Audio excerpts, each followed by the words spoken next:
Good morning YouTube. Donc j'aurais dû vous faire un bilan une semaine après avoir mis mes semis en bouteille, mais honnêtement, j'ai pas eu le temps. Donc j'ai repiqué mes pieds de tomates. Je vais vous montrer un petit peu comment ça se passe et comment ça s'est passé. Je vais essayer de vous donner des explications. Donc je vous fais là une vue d'ensemble. Donc vous voyez, il y a deux barquettes avec des pieds de tomates. À côté, vous avez des citronniers qui sont en train de pousser. Et je vous expliquerai, c'est pareil, il suffit de mettre les graines dans la terre. Avec un peu de patience, vous récupérez de vos citrons de consommation des mini citronniers. On va voir comment ils se comportent. Et au fond, vous avez juste une courgette.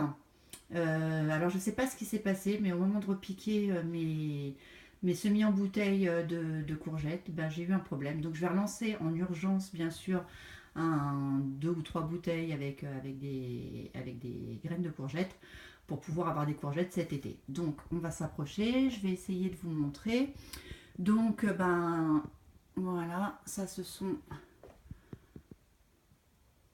ce que j'ai repiqué au niveau des semis de tomates. Donc en fin de compte, la bonne technique pour les repiquer comme ça dans des pots, il faut attendre, comme là vous pouvez voir, que vous ayez, alors voilà c'est là, que les deuxièmes feuilles commencent à pousser. Voilà, et là vous pouvez les repiquer. En sachant que quand vous les mettez en terre, surtout ne tassez pas la terre autour de la tige. Elles n'aiment pas du tout. Voilà. Et en plus elles sont encore fragiles et délicates. Regardez, vous voyez, il y en a une là qui sent pas très bien et là non plus. Mais bon, comme j'ai un tout petit potager, j'ai pas besoin d'avoir beaucoup de pieds de tomates. J'ai besoin d'en avoir quelques. Déjà, ce sera parfait. Donc voilà.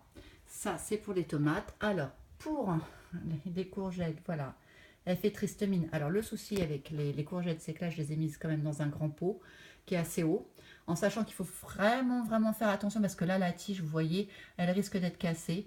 Et sur ce que j'ai eu là, ça s'est pas bien passé. Ça s'est super abîmé. Donc, c'est encore fragile.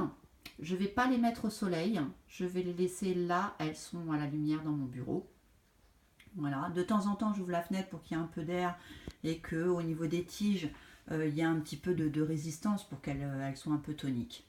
Et puis, je vais attendre là patiemment. Il fait encore trop froid. Nous sommes le 6 avril aujourd'hui, donc il fait trop froid encore pour les laisser dehors. Donc, de toute façon, elles vont rester à l'intérieur jusqu'au moment de les repiquer. Normalement, ça devrait pas trop mal se passer. Je vais quand même peut-être remettre comme les courgettes, je vais remettre des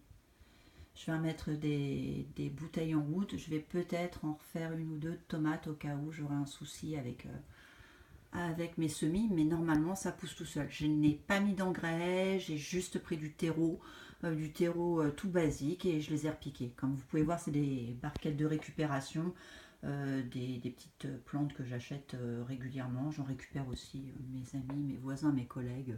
Ils me les gardent et comme ça me permet de faire de la culture.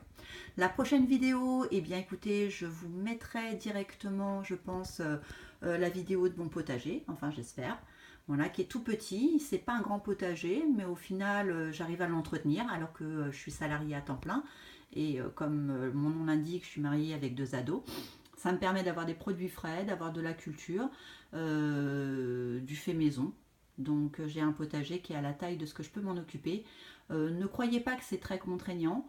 Sachez qu'avec juste un petit peu de temps et puis en regardant bien, en vous renseignant, vous pouvez avoir un potager très agréable sans passer des heures à nettoyer et à vous casser le dos. Écoutez, je vous dis à bientôt et puis si vous avez des questions, laissez-les en commentaire et j'essaierai d'y répondre. Ciao ciao.